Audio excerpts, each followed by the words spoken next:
Educators in public school districts have largely driven the Red for Ed movement.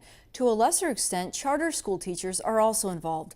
For more insight into their roles, we turn to Charlene Mendoza, principal of the Arizona College Prep Academy in Tucson, which is part of the Arizona Charter Schools Association. Many school districts throughout the state of Arizona have closed their doors. Correct. Same can be said for charters? There are some.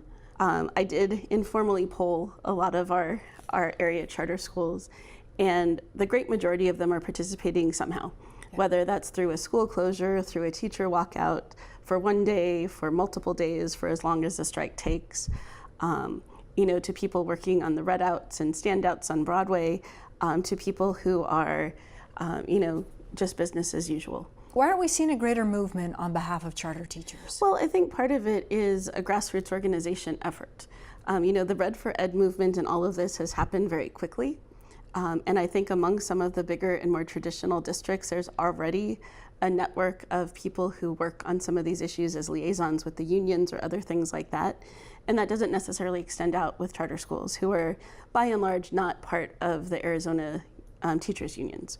So I think to that end, the outreach has taken a little bit longer. This will certainly cause some issues in the state of Arizona, could financially hurt some people. Is it worth it?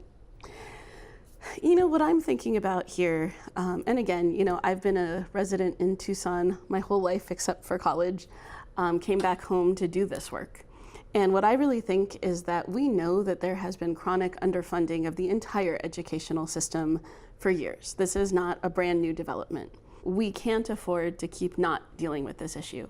So, the timing may be bad and the circumstances may not be perfect, but I do think that this is a moment where we have a governor who has put forward a plan. Again, I find lots of imperfections with it, but I think at least it's starting a dialogue. I think we're seeing legislators who are participating in that process and trying to come up with some solutions as well. And we certainly have galvanized the public, the business community. So I do think it's worth it right now, because this is a moment where we have that collective will. And I just don't know we've seen that before. Did educational options somehow cause this? Again, a very complicated question. I think it's hard to point to one particular source. To me, the biggest issue really, if you look at the state budget, and I'm referring to some graphs that were put together by the Children's Alliance. I think Senator Bradley has also circulated this to people in his district, and I happen to live there. I think what we really need to look at is providing those revenue sources.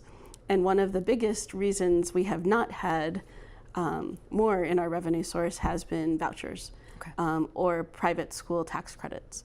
So to me, I think more so than school options, it's public money funding private choices. You are part of the Arizona Charter Schools Association, though you're not representing them today. Correct. I am a member. Our school is a member of the association. Okay.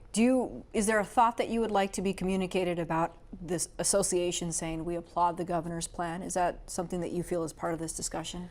I think the association has a difficult position representing, again, an entire gamut of heterogeneous organizations.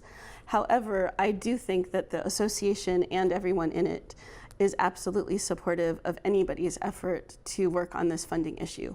The Charter Association has been working on equitable funding proposals through lawsuits, through advocacy for a long time. And I think that their support of the governor's plan is really coming from we have to get started somewhere. So I think that they would support, again, my opinion is that it would be very difficult for all of us not to support anything that's going to help deal with this, again, comprehensive look at how we can increase the underfunding in Arizona schools.